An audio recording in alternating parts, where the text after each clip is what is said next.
예, 국민의힘 박준권입니다. 류정환 SKT 부사장님께 좀 여쭤보겠습니다. 네. 참 이번 해킹 사태로 인해서 국민의 불안과 그리고 정말 불편 이런 것들이 너무 상당한 것 같습니다. 상당한 수준인 것 같습니다. 심지어 이제 온라인상에서 난무하는 여러 가지 컨텐츠들을 통해서 공포심마저 증폭되고 있는 상황인 것 같은데요. 그래서 몇 가지 팩트 체크를 좀 해보겠습니다. 앞선 질의에서 제가 하기는 했습니다만 시간이 좀 부족해서 보완을 해야 될 것 같습니다. 첫 번째가 이제 해킹된 정보를 기준으로 봤을 때 4가지 정도 정보가 유심 복제에 사용이 되는데 이거는 유출이 됐기 때문에 유심은 복제가 된다. 이건 이제 팩트죠. 예, 맞습니다. 예, 이 말은 동일 번호를 갖는 불법 복제폰 개통이 가능하다 이런 뜻 아니겠습니까? 네. 네, 그렇죠. 그러나 이것을 이제 비정상 인증 시도 차단 시스템 FDS라는 걸 통해서 탐지하고 차단하는 일을 하고 있는데 네. SKT의 관계자들이 지금 이것을 24시간 그 모니터링하고 있습니까? 예. 예, 그렇죠. 그리고 유심 복제에 필요한 정보 외에 휴대폰 단말기에 저장된 개인 정보는 유출되지 않았다. 그러니까 유심이 갖고 있는 메모리에 저장된 개인 정보는 예, 맞습니다. 유출이 되지 않았다.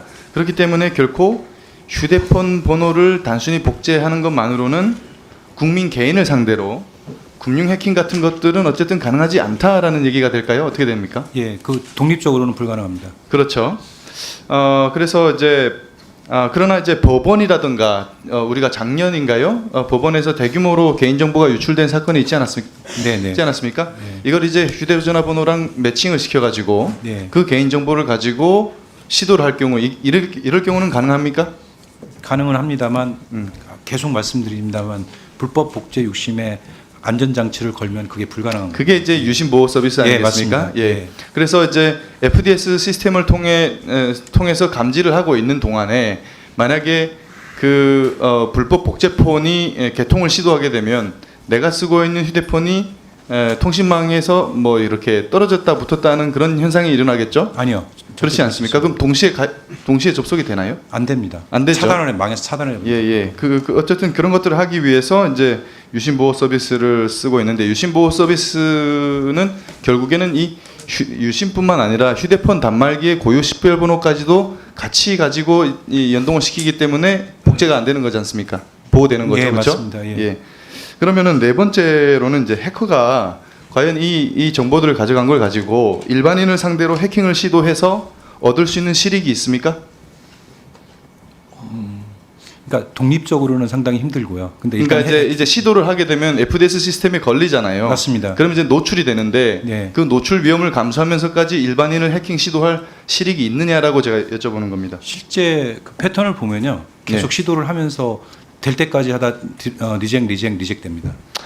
그러나 이제 하이 프로파일 인물에 관해서는 이걸 위험을 감수하면서까지 할 실익이 있다고 저는 판단이 되는데 예를 들어서 뭐 다량의 코인을 갖고 있는 사람이라든가 혹은 중요한 어떤 온라인상에서 접속 권한을 가진 사람이라든가 이런 사람들에 대해서는 시도할 실익이 있을 것으로 보입니다. 과거에 발생했던 사례가 그런 사례입니다. 그런 사례죠. 과거에 발생한 사례. 예, 그래서 이게 좀 시간이 부족하긴 한데 제가 지금 그러면은 이게 해킹 주체는 지금 특정이 됐습니까?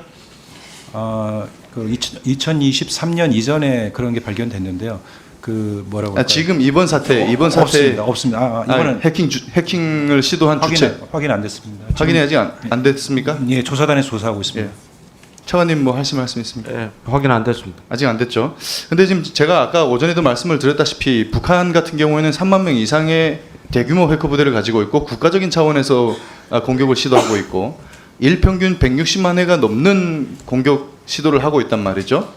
이런 이 160만 회가 넘는 이 시도 중에 80% 이상이 북한발입니다. 이게 국가적인 차원에서 이렇게 해킹 시도를 해오고 있는데 그래서 우리나라의 많은 기업들과 기관들이 해킹당하지 않았겠습니까? 그런데 이것을 이 해킹에 당한 어떤 책임을 각 기관만에 묻는 것이 맞는가? 국가는 과연 책임이 없는가? 이런 생각이 듭니다. 어떻게 생각하십니까? 유상임 장관님 말씀 주시겠습니까? 제가 조금 다른 생각하는 거는 좀 네. 놓쳤습니다. 죄송합니다. 강도현 차관 기본적으로 사고가 발생했고 침해 사고가 발생했습니다. 그래서 아까도 오전에도 있었지만 제도적 보완이나 이런 것들은 조치를 하겠지만 실제 침해 사고가 발생한 건에 대해서 거기에 안전조치나 내용에 대한 문제의 미비점이 있다면 거기에 해당 기업들에 대해서 그러한 문제점들은 문제가 있다고 보고 있습니다. 그래서 지금 이게 우리가 대응 방안을 여러 가지로 이제 논의를 하고 있는 중인데 류종환 예. 부사장님, 이제 우리가 이제 유심보호 서비스에 가입하고 그리고 이제 한 뭐 2, 3개월 텀을 두면서 그 기간 동안에 유심까지 전부 다 교체하고 뭐 네. 이런 대응이 있겠죠. 네. 근데 이걸 그러나 이제 오늘 질의에서 요걸 묻기 전에 다른 걸 마저 얘기를 하면, 그러면 과연 이게 SKT가 우리나라 최대의 통신사고 그리고 최고의 기술력을 가지고 있다고 하는 통신사인데 과연 왜 SKT만 털렸는가라고 생각을 해봤을 때 제가 보기에는 가입자가 2,300만 명 정도 된다고 하셨나요? 예. 그러니까 최대 규모의 가입자를 갖고 있기 때문에 SKT가 타겟이 됐을 거라고 생각합니다. 뭐 SKT가 보안이 특별히 뭐 LG U+나 KT에 비해서 뭐 취약하기 때문이라고 보기보다는, 혹은 뭐 실수였을 수도 있겠지만, 그러면 이걸 추후에 이 다시 해킹에 털리지 않도록 대응이 가능합니까? 사내 자체적으로? 저희가 대응을 하기 위해서 지금 조사단을 하고 같이 움직이고 있고요. 거기서 나오는 결과에 따라서 대응을 할 거고, 또 저희 나름대로 지금 이번 결과에 대해서 계속 외부 전문가의 어떤 시각을 가지고 진단을 하고 있습니다. 그래서 저는 이게 국가적인 차원의 보호 조치가 있어야 된다고 생각합니다. 저는 이게 사이버 보안이라는 것이 결국에는 이게 안보 이슈고, 국가의 주요 책무 중에 하나가 국가의 안보를 튼튼히 하는 것인데, 우리 기업 하나 제대로 지키지 못하는 그런 것에 대해서는 우리 국가적 차원에서 책임을 같이 통감해야 된다고 생각합니다. 지금 우리 털린 게 SKT 하나만이 아니지 않습니까? 심지어 국방부까지 털렸어요.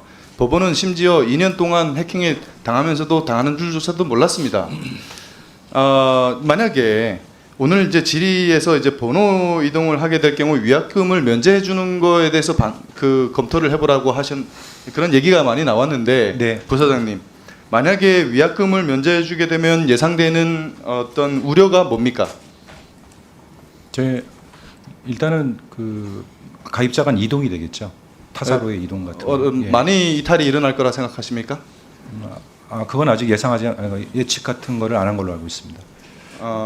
뭐 그런 것도 예측이 안 되나요, 그거는?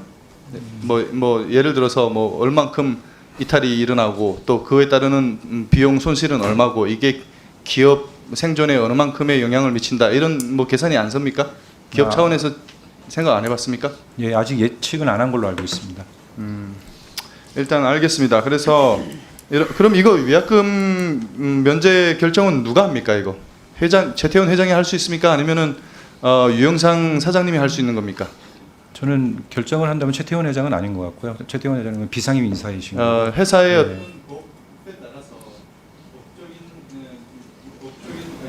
법에 따라서 이사회에서 결정하고 해야 되는 문제인가요? 예, 그런 절차를 따르는 걸로. 이사회 절차를 이건 확실히 말씀을 못 드리겠지만 절차를 따라야 되는 걸로 알고 있는데, 이거는 따로 말씀드리겠습니다. 예. 예, 이훈기 위원님 질의하십시오.